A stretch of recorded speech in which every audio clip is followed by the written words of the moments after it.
오늘은 신명기 33장 말씀을 통해서 함께 은혜를 나누도록 하겠습니다.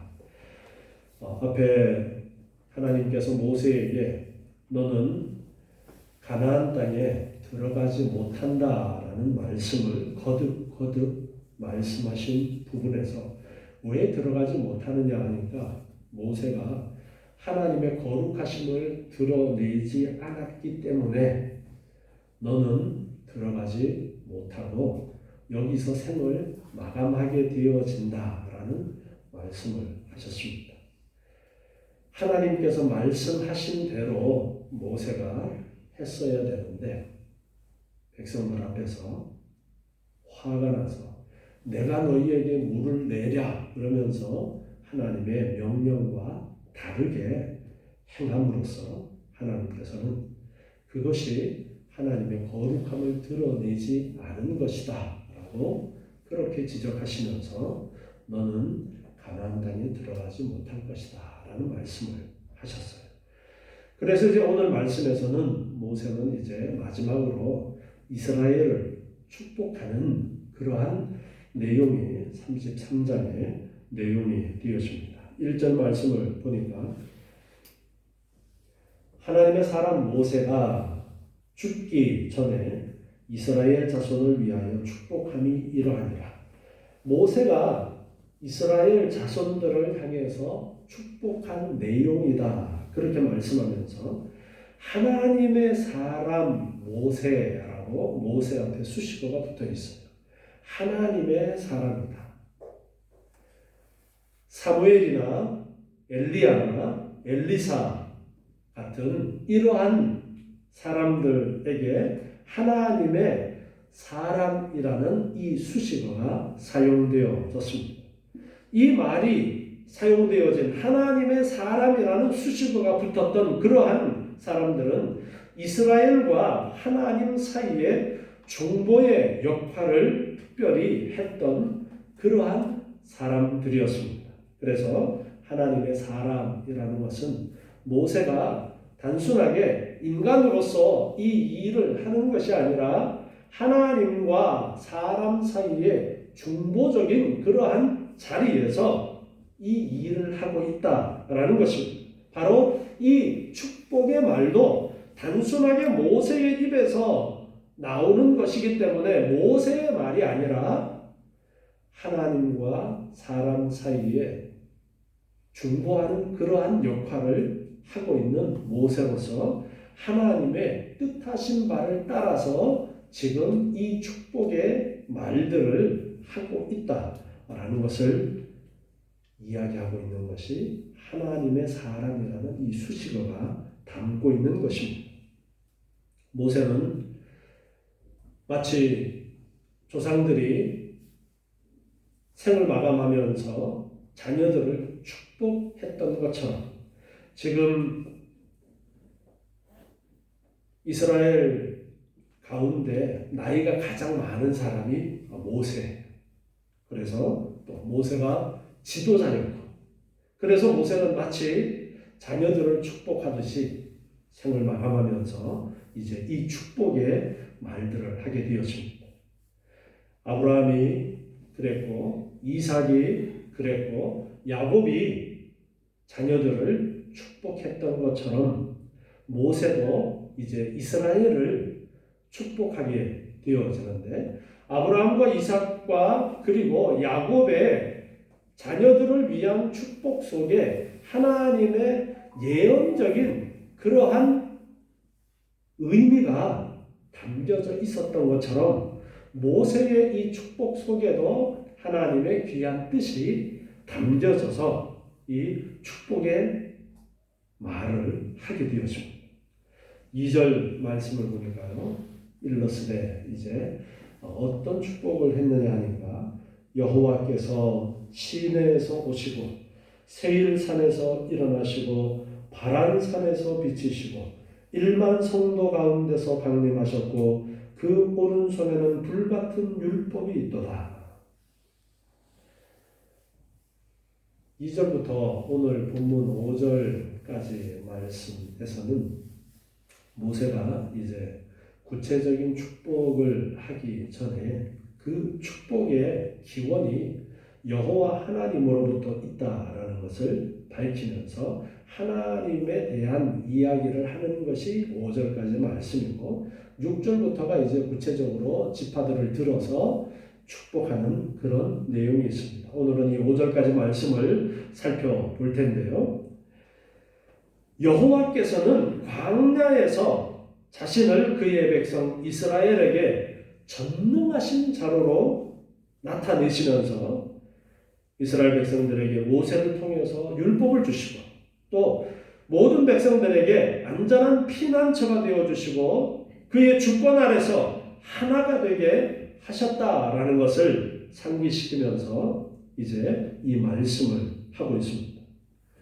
시내에서 오시고 세일산에서 일어나시고 그리고 바란산에서 비치셨다라는 것. 이 시내는 바로 하나님께서 이스라엘과 언약을 맺고 그들에게 율법을 주시기 위해 친히 영광 중에 강림하셨던 시내산을 염두에 두고서 말씀하시는 겁니다. 그래서 그 시내에서 오시고 그렇게 표현하고 있습니다. 그리고 세일산이라는 것은 이스라엘이 이제 가나안을 향해 가면서 모압 땅으로 통과하게 되어졌는데 그 에서의 후손들인 에돔 사람들이 살고 있는 그 지역을 세일산이라고 그렇게 부르고 있습니다. 그리고 마지막에 언급되어진 바란산은 바란 광야의 높은 지대를 이야기하고 있습니다.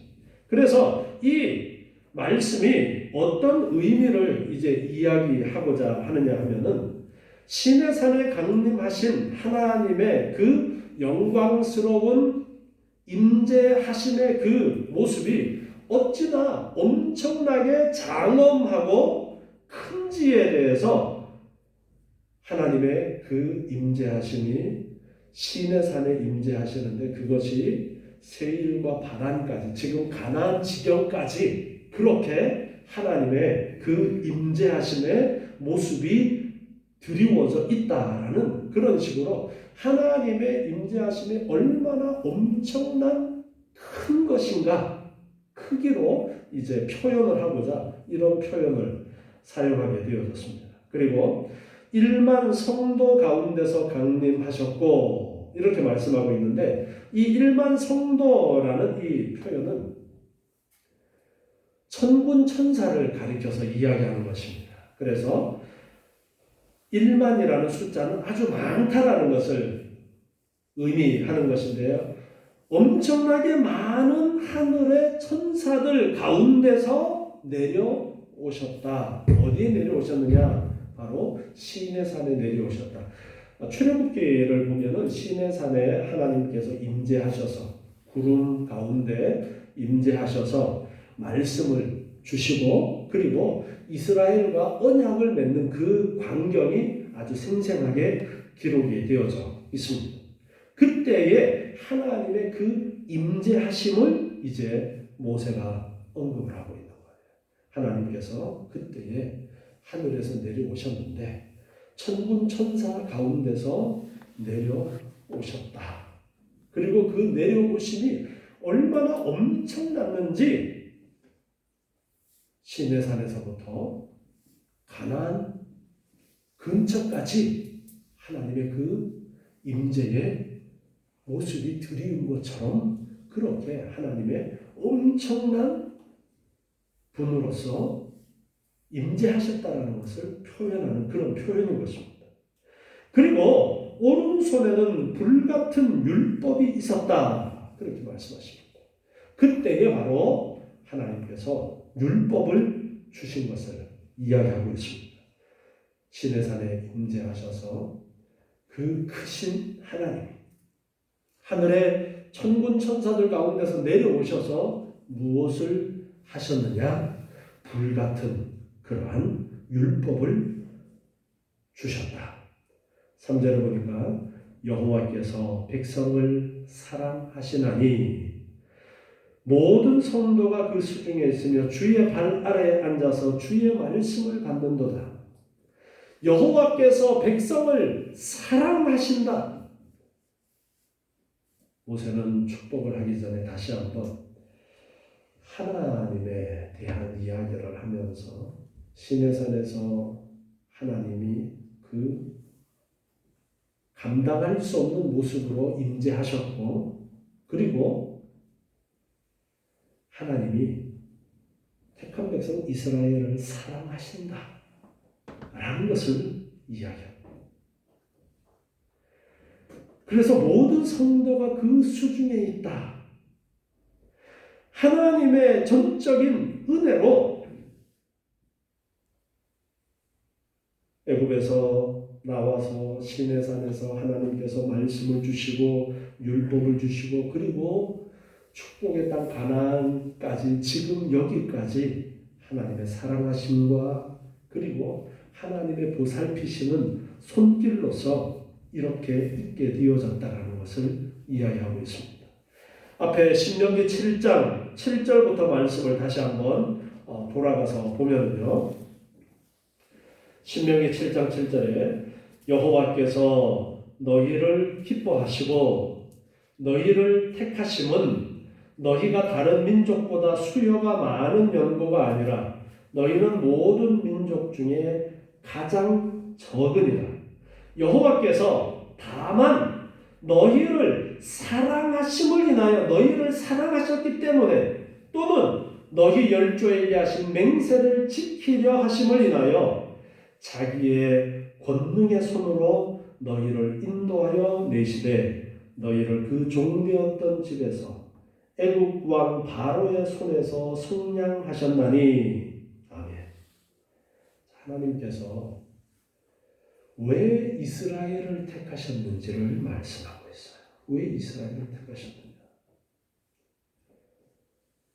이스라엘이 잘나서가 아니라 하나님이 사랑하셨기 때문에.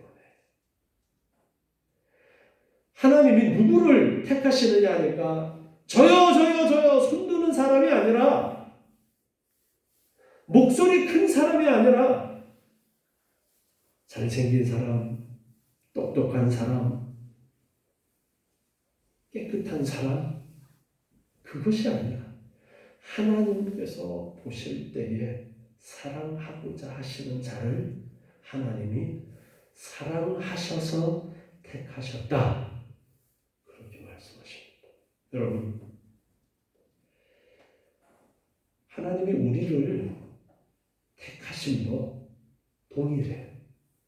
우리가 열심히 교회에 나왔기 때문에 하나님이 나를 택하신 것이 아니라 하나님이 먼저 나를 택하셨기 때문에 예수를 믿게 되어지는 것이고 나와서 예배하게 되어지는 거예요. 그래서 하나님은 너희를 사랑하셔서 너희를 택하셨고, 그리고 하나님의 권능의 손으로 너희를 여기까지 인도하셨다. 그 얘기를 모세는 또 합니다. 여러분, 이 말씀을 보면서 우리를 향하신 하나님의 사랑과 하나님의 손길을 우리는 생각할 줄 알아야 됩니다. 하나님께서 나를, 내 인생을 여기까지 인도해 주셨다.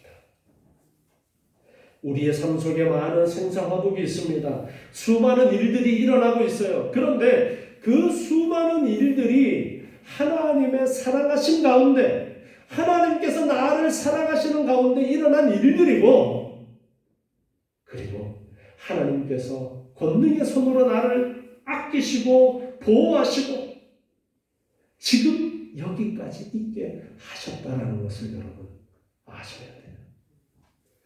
이것이 여러분의 입을 통해서 고백되어질 수 있어야 됩니다. 정말 하나님께서 여기까지 나를 이끄셨구나. 힘든 일도 많았고 괴로운 일들도 많았고 기뻐할 일들도 많이 있었고, 어떤 일들이 있었든지 그것이 중요한 것이 아니라 하나님이 사랑하시고 하나님이 이끌어 오셨다라는 것이 중요합니다. 모세는 그래서 그 일을 이야기합니다. 애굽에서 나왔어요. 하나님께서 애굽에서 이끌어내셨어요. 홍해를 건넜어요. 그런데 시내산에서 하나님께서 율법의 말씀을 주셨는데 그 율법의 말씀을 따라 너희가 순종하면 약속의 땅 가나안 땅에 들어가서 평강 가운데 잘 살게 되어질 것이다라고 말씀을 하시고 약속을 맺었는데 그들이 불순종합니다. 하나님을 거역합니다. 그래서 40년 동안을 광야를 헤매요. 광야 헤매는 게 좋은 일이에요? 아니에요. 그런데 하나님이 그렇게 하셨는데 그것이 하나님의 사랑이고 그것이 하나님께서 권능의 손길 가운데 붙들어 주신 거라고. 여러분이 지금까지 인생이 그렇게 하나님이 이끄셨다라는 것을 아시기 바랍니다. 모세는 그것을 강조하고 있어요. 주의 발 아래 앉아서 주의 말씀을 받는도다. 이스라엘 백성들이 시내산에서 산 위에는 모세만 올라갔어요. 그리고 백성들이 시내산 아래에 있었어요. 마치 그것을 하나님이 시내산에 임재하시고 그 발 아래에 앉아 있는 그러한 시적인 표현으로서 표현을 해놓았어요. 그래서 시내산에서 산 위에 하나님이 임재하시고 그 아래에 백성들이 모여 있는 상황 속에서 하나님의 말씀을 받았던 그 상황을 이야기합니다.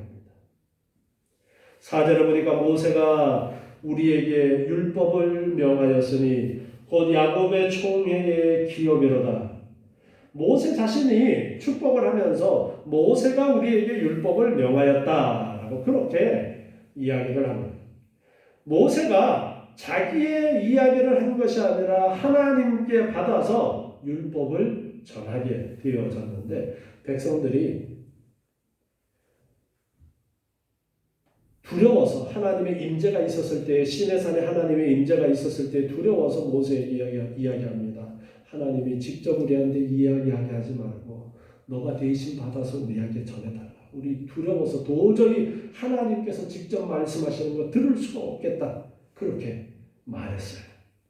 그리고 모세가 하나님께 말씀을 받아서 전하게 되어지는데요. 그래서 모세가 우리에게 율법을 명하였다라는 이 말을 하는 이 말 속에 그러한 상황들을 다 되짚어 보도록 하는 그러한 말인 것입니다.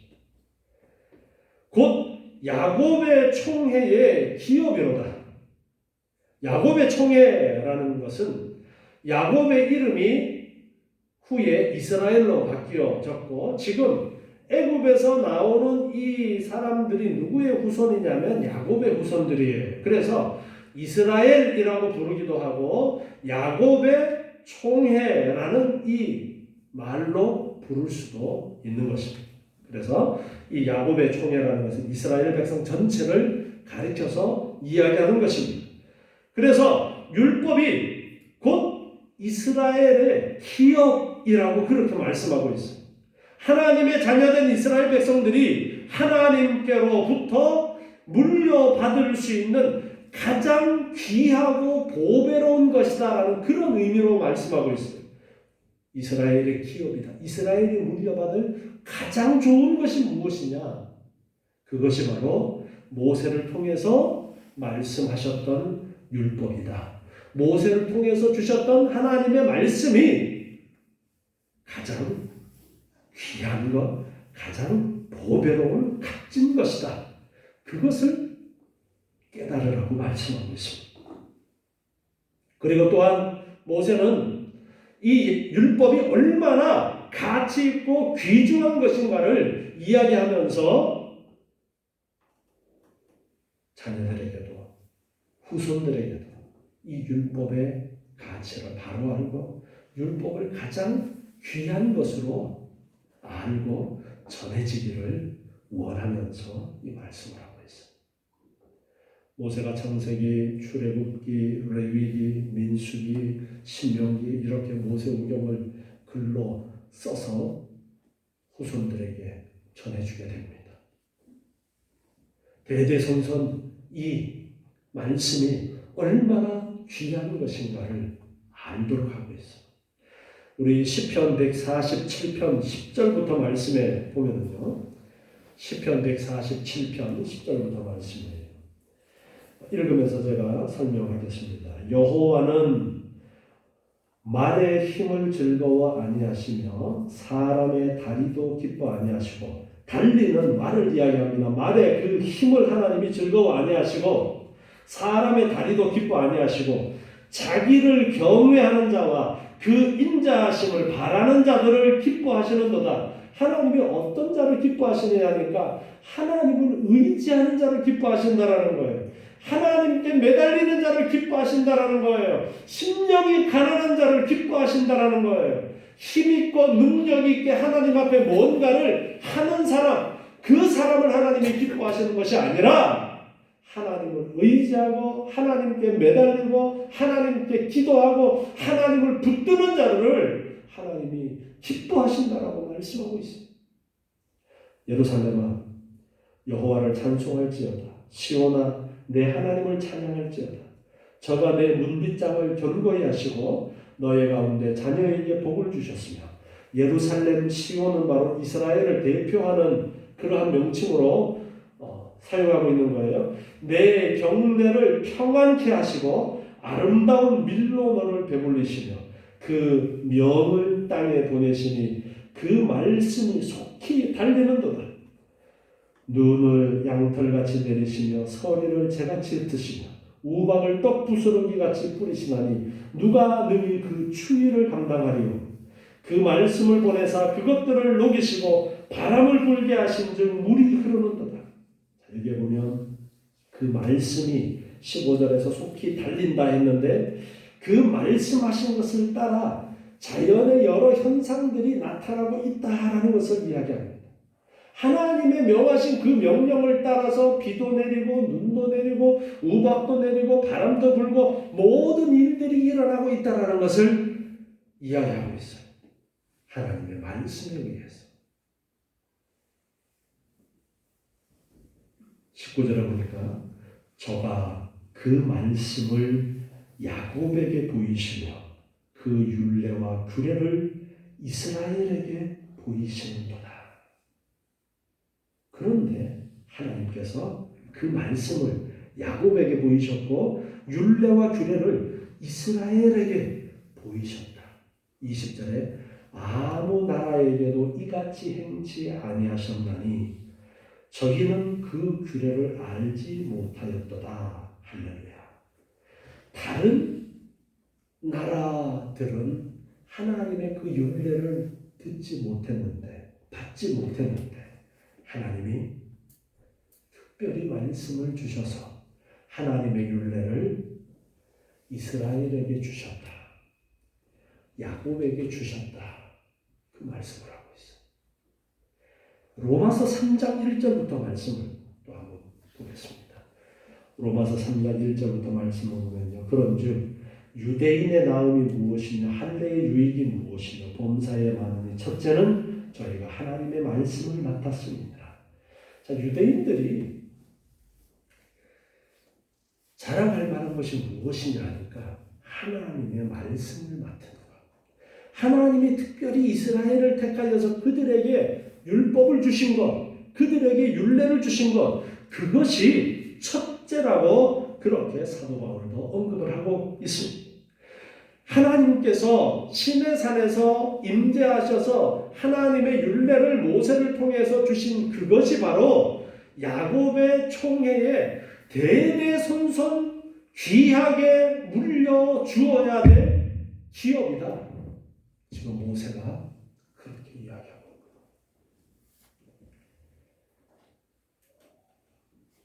우리가 이 말씀을 보면서 율법이라는 그 단어로만 제한을 해서 지금 이 말씀을 이해하면 안 됩니다. 우리가 성경을 하나님의 말씀이라고 그렇게 이야기를 해요. 그런데 요한복음에서는 말씀이 곧 하나님이시다라는 것을 우리에게 가르쳐 줍니다. 말씀이 곧 하나님이시다. 하나님은 영이시기 때문에 눈에 보이지 않습니다. 그런데 우리가 어떻게 하나님을 알게 되어지느냐 하니까 하나님의 계시를 통해서 우리가 하나님을 알게 되었습니다. 계시가 무엇이냐면 하나님이 하나님 되심을 보여주는 것이 계시예요. 로마서 1장에서는 자연 만물 속에도 하나님의 어떠하심이 드러나 있다라는 말씀을 하고 있어요. 그것을 일반 계시라고 합니다. 자연의 여러 가지 일어나는 일들이라든가 우리의 일상 속에서 일어나는 일들을 통해서도 하나님이 어떤 분이신가에 대해서 미루어 짐작할 수 있는 그러한 일들이 있는데 그것을 일반 계시라고 해요. 하나님 되심을 보여주신 일반적인 부분. 그리고 성경 말씀을 특별 계시 그렇게 이야기합니다. 하나님이 하나님 되심을 보여주시고 가르쳐주시는 아주 특별한 케이스다. 그것이 성경 말씀. 하나님의 말씀이라는 말이 단순하게 우리의 입에서 나오는 말로 이해하시면 안 돼요. 하나님의 말씀은 곧 하나님을 계시해 주는 거예요. 즉 하나님을 보여주는 거예요. 하나님을 가르쳐 주는 거예요. 그래서 이 말씀이 이스라엘에게 먼저 주어졌다라는 것이 이스라엘의 특별 대우를 받은 것이다. 바울이 그 이야기를 하는 거예요.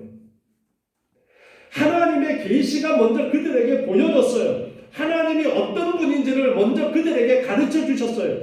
그것이 가장 소중한 것이다. 너희들은 하나님이 너희에게 보여주신 계시, 즉 하나님에 대한 지식, 하나님이 가르쳐 주신 율례, 즉 하나님이 계시해 주신 하나님의 뜻이 무엇인지를 가르쳐 주신 그것을 가장 중요한 것으로 여겨야 된다. 그 이야기를 지금 모세가 하고 있는 거예요. 5절에 보니까 여수론의 왕이 있었으니 곧 백성의 두령이 모이고 이스라엘 모든 지파가 함께한 때에로다.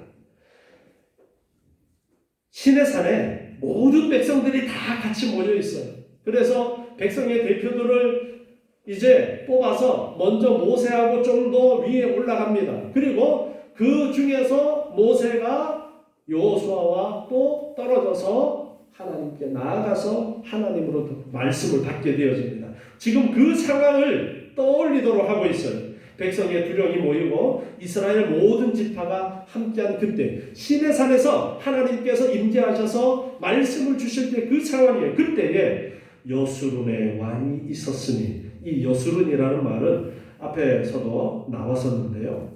이스라엘을 일컬는 말로서 도덕적으로 영적으로 아주 의로운 그러한 상태의 이제 이스라엘을 이야기하는 거예요.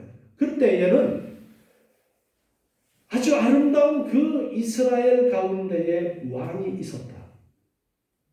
바로 하나님이 그들의 왕으로 그때에 계셨다라는 이야기를 합니다.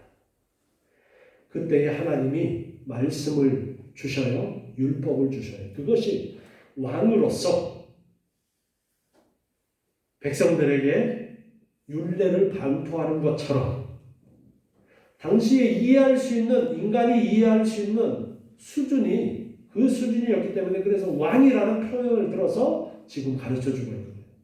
그래서 그때에 왕이 임재하셨고 왕이 너희에게 말씀을 주셨고 너희들은 그 왕 되신 하나님과 약속을 체결을 했다. 그것을 기억하도록 하고 있어요. 그러면서 하나님이 왕이시다라는 이야기를 합니다. 뒤에 사사시대의 이야기를 기록하고 있는 사사기서 17장 6절 말씀을 한번 보시면요. 사사기 17장 6절에 보니까 그때에는 이스라엘의 왕이 없으므로 사람마다 자기 소견에 옳은 대로 행하였더라. 자, 모세는 지금 이제 죽어요. 그래서 뭘 이야기를 하냐, 얘들아. 하나님이 시내산에서 너희와 임재하셔서 너희와 약속을 맺고 이제 하나님이 너희의 왕이시다. 나는 가지만 하나님이 너희를 사랑하셔서 하나님이 애지중지 너희를 아끼시고 여기까지 이끌어 오셨어. 그리고 하나님은 왕이시고 앞으로도 너희를 이끌어 주실 거야. 그러니까 너희들 하나님을 온전히 왕으로 알고 왕으로 고백하고 왕으로 섬기면서 하나님이 주신 그 약속의 말씀을 너희들 잊지 말고 살아야 된다. 이게 제일 중요한 거야. 이게 그 어떤 것보다 가치 있는 거야. 지금 모세가 그 이야기를 하고 있는 거야. 그런데 시간이 흘러서 모세의 뒤를 이은 여호수아가 가나안 땅을 정복하게 되어지고 여호수아도 죽고 사사시대가 되었을 때에 상황을 사사기 17장 6절에서 이렇게 기록을 하고 있는 거예요. 그때에는 이스라엘에 왕이 없으므로 사람마다 자기 멋대로 했다. 하나님을 왕으로 인정했다라는 거예요? 안 했다라는 거예요? 하나님을 왕으로 인정하지 않고 하나님을 잊어버리고 자기들 하고 싶은 대로 했어요.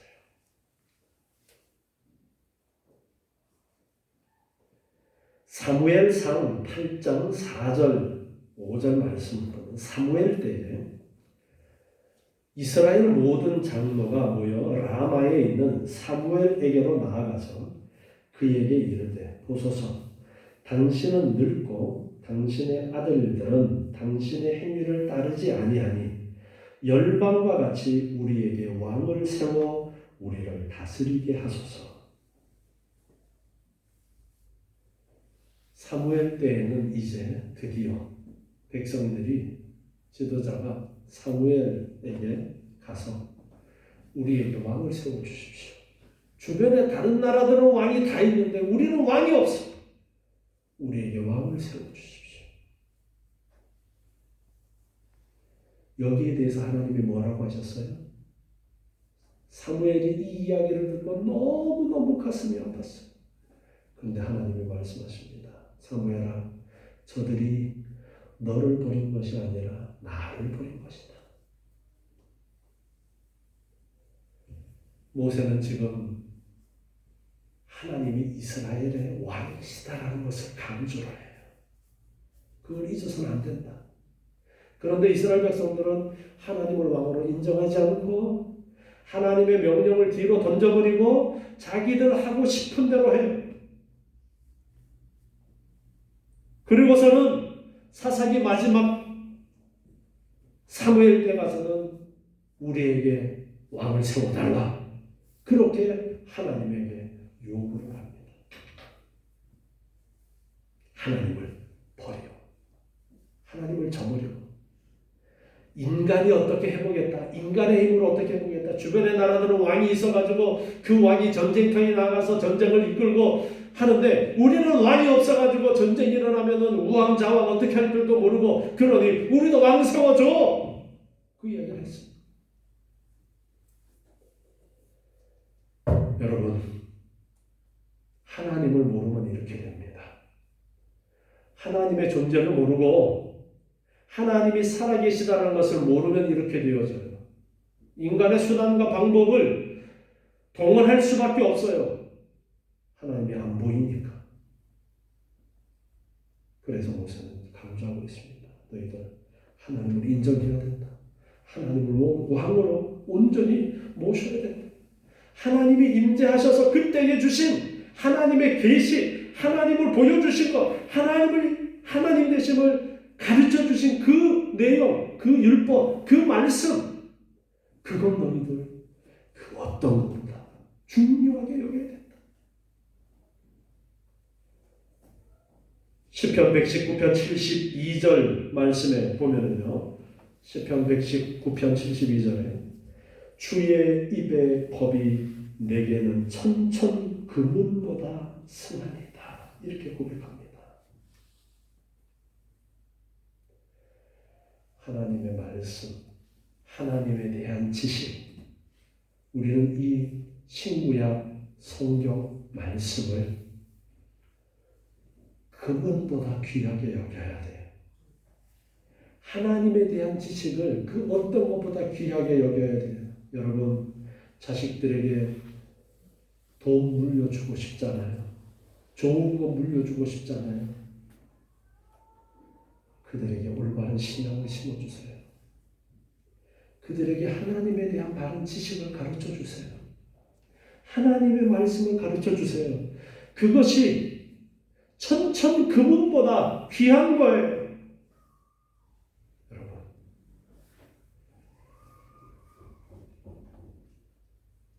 우리 계속해서 자녀들을 위해서 기도하고 있잖아요.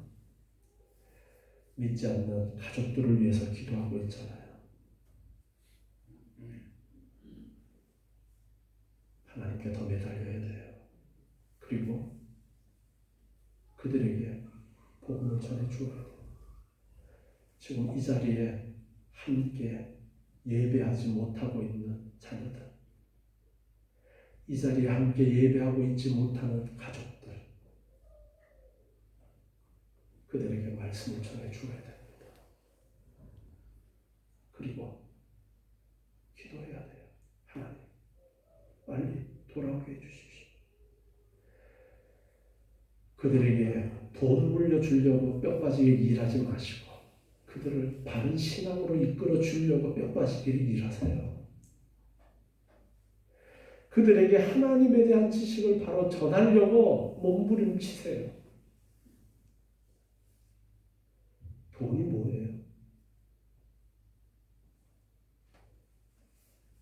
천천 그분보다가 귀한 하나님의 말씀, 그것을 바로 깨달아야 됩니다.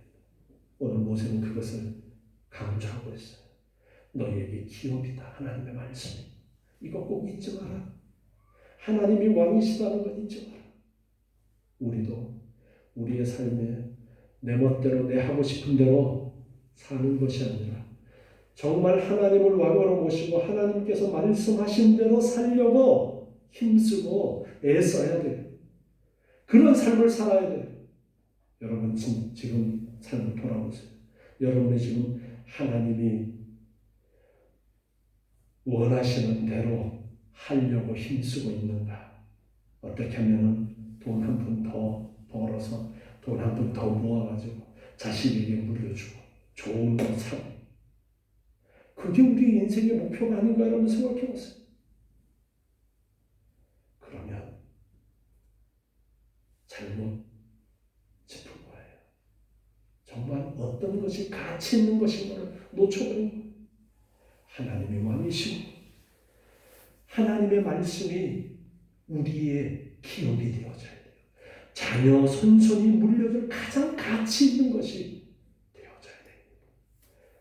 더욱더 하나님의 말씀을 깊이 배우고 그리고 그 말씀대로 순종해서 하나님을 왕으로 고백하는 여러분의 복된 삶이 되시기 바랍니다.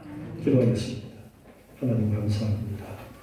오늘도 주시는 이 귀한 말씀을 기억하면서 하나님의 말씀이 얼마나 가치 있는 것인지를 깨닫고 하나님이 얼마나 놀라운 은혜인가를 깨닫고 하나님을 왕으로 모시고 하나님의 말씀대로 순종하고자 힘쓰는 저희들 되게 도와주시옵소서. 더욱더 기도하고 아버지 하나님을 의지하는 저희의 삶이 되도록 주님 도와주시옵고 날마다 하나님께서 내려주시는 은혜로 감사하며 기뻐하는 우리의 복된 삶이 되게 하여 주시옵소서. 예수님의 이름으로 기도드리옵나이다. 아멘.